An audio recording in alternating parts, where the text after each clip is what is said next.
Holidays-nale, adu namma GT Holidays da. GT Holidays, South India's #1 travel brand. You know you are special when you're with GT Holidays. Theni மாவட்டம் கம்பம் பள்ளத்தாக்கு பகுதியில் கனமழை காரணமாக நெற்பயிர்கள் நீரில் மூழ்கியதால் விவசாயிகள் பெரும் சிரமத்திற்கு உள்ளாகினர். தேனி மாவட்டம் கம்பம் பள்ளத்தாக்கு பகுதியில் பருவமழை தீவிரமடைந்ததால் நெற்பயிர்கள் தண்ணீரில் மூழ்கி விவசாயிகள் அறுவடை செய்ய முடியாமல் பரிதவித்து வருகின்றனர். முல்லை பெரியாற்றிலிருந்து கூடுதல் நீர் திறக்கப்பட்டதும் ஆறுகளில் இருந்து வந்த மழை நீரும் சேர்ந்ததால் வயல்வெளிகளில் வெள்ளப்பெருக்கு ஏற்பட்டுள்ளது. அரசு நிதி ஒதுக்கீடு செய்து முறையாக கால்வாய்கள் மற்றும் கண்மாய்கள் தூர்வாரப்படாததால் அதிக வெள்ளப்பெருக்கு ஏற்பட்டதாக விவசாயிகள் குற்றம் சாட்டியுள்ளனர். இதனால் அரசு உடனடியாக நடவடிக்கை எடுக்க வேண்டும் என கோரிக்கை வைத்துள்ளனர். கிட்டத்தட்ட ஒரு 32 ஆண்டுகளுக்கு பின்னாடி இந்த தேனி மாவட்டத்தில் ஒரு மிகப்பெரிய மழை முந்தா நாள் பெஞ்சிருக்கு. ஏன்னா விடிய விடிய மழை, இந்த மழையினால மிகப்பெரிய பாதிப்புகள், பலருக்கும் பல பாதிப்பு இருந்தாலும் விவசாயிகள் பெருவகையான பாதிப்பு இங்கே அடைஞ்சிருக்கிறாங்க. ஏன்னா இந்த பகுதி முழுவதுமே விவசாயம் சார்ந்த பகுதி.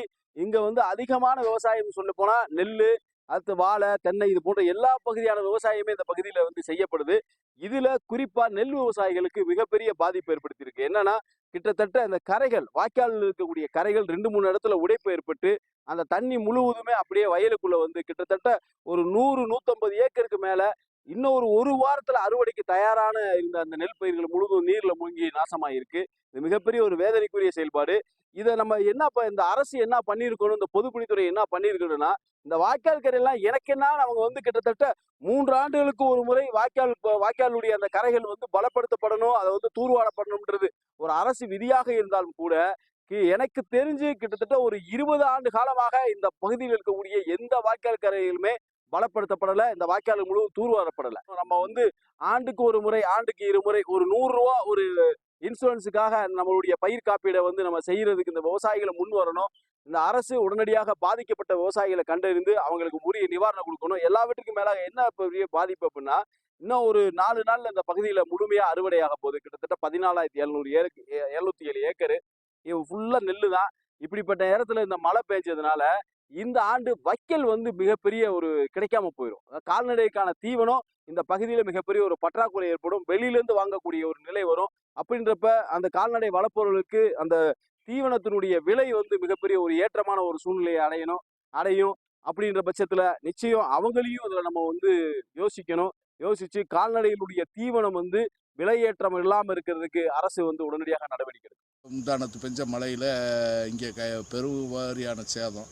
அது ஏற்கனவே இந்த நெல் பூரா வயல்கள் பூராமே கொஞ்சம் படுத்து கிடந்த சேதத்தை விவசாயிகளுக்கு இனி ஒரு வாரத்துக்கு உள்ளே போக முடியாத நிலைமைக்கு தண்ணி தேங்கி கிடக்கு. இதில் இந்த வாய்க்கால்களில் ஆக்கிரமிப்பு கூடுதலாக இருக்குது. இப்போ உதாரணத்துக்கு சொல்ல போனோம்னா அந்த உத்தமத்து வாய்க்காலெலாம் இப்போ எத்தனையோ கோடிக்கு எஸ்டிமேட் போட்டு ஆக்கிரமிப்பை எடுக்காமல் போட்டோம்னா அதனாலதான் இந்த சேதாரமே வருது. இந்த வாய்க்கால் ரொம்ப குறுகி இருக்கிறதுனால இந்த காட்டோட தண்ணிகள் பூரா வந்தது. இந்த 18ஆம் கால்வாய் எந்த சீர்திருத்தம் பண்ணாதனால அது உடஞ்சி கம்பத்தில் ஏற்கனவே வெள்ளத்தில் தத்தளிச்சுக்கிறதுல அது எங்களுக்கு பெரிய சேதம். இது படுத்த நெல்லை அறுக்கிறதுக்கு டபுள் செலவாகுது. இது விவசாயிக்கு விலையும் இல்லை. வேலை கூடி போச்சு, வேலைக்கு ஆளே கிடைக்கல.